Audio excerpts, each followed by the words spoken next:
Hey guys, Guru Gani here of Rapido Realismo and Pagilan Training Group.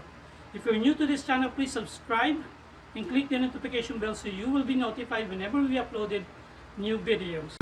Okay guys, so for today, this is not what we call this, an intensive technique, but what I'm gonna do is I'm gonna share drills from Rapido Realismo.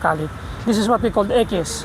Paekis, there's single hand Paekis, as we do, and there is single hand salok-salok or Paekis pasalok.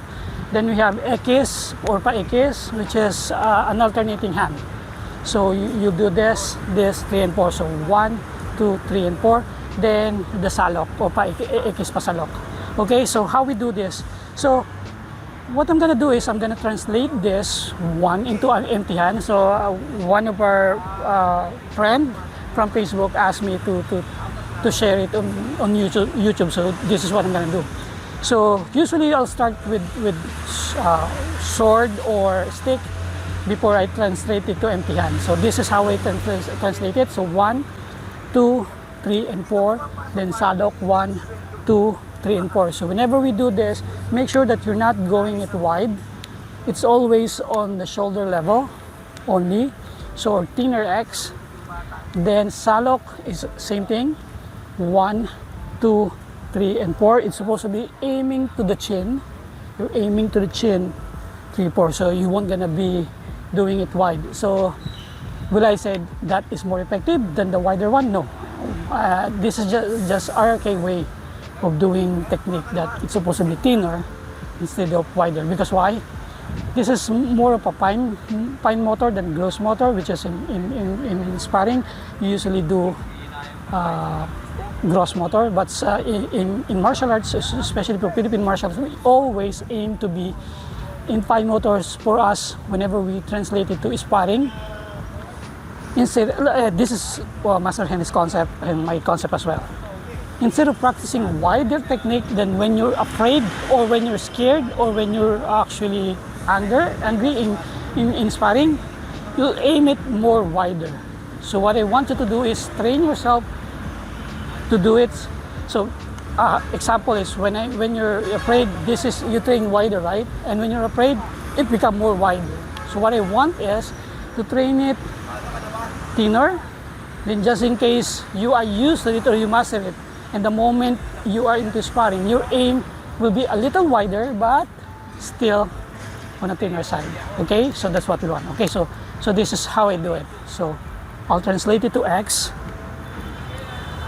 from this perspective, or stick or sword.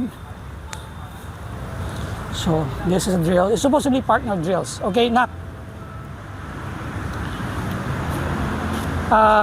for example, he has a weapon.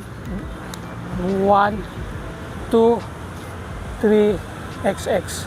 So ulit 1, 2, 3, go. So he's gonna get a weapon.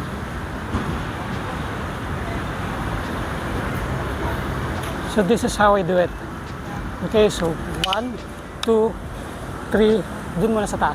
Neck, neck, neck, neck, neck, neck, neck, neck. Then we will do it salok, salok, salok, salok, neck, neck. So this is how I do it. Okay. Then to translate it to an empty hand, what I'm gonna do? Knife. Gonna do first is translate it to a knife. Okay, so I'm gonna translate it first to knife. Then I'm gonna walk around, practice it before I'll translate it to empty hand. Okay, for example, knock will try to hit me with cuatro cantos. Knock. Go move 1, 2, 3, 4, 2, 4. So that's the purpose of it, supposedly, right? So but the thing is, after that you can translate it to, sorry, this is just a quick impromptu drills because I've read the comment. Okay, so this is how I do it. First, so number 1, X. This is the X, right? If he hits me 1, 2, 3, 4. So instead of doing it wider, because I'm using a knife here, Then if it hits me here, same thing, 1, 2, 3, or I can translate it to 1, 2, 3, right? To make it as a drill, tayo lang. I can do this. Then, before I translate it to empty hand. So, this is the empty hand. X lang. No. Yung ganun na lang tayong dalawa. 1, X.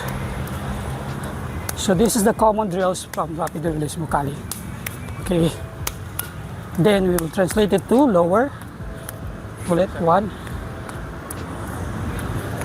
Then, just move it. 2. So, higher, then lower. Go. Then mix it. Go, mix. Go. Then, from here, Master Henry will try to insert a punch. For example, from here. So, for him to be able to train and use this application.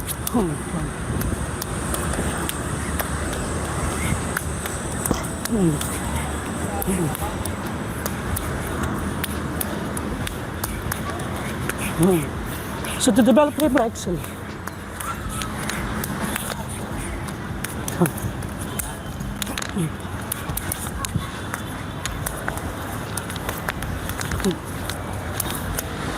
so that's how we translate the motion of this into this, into a knife,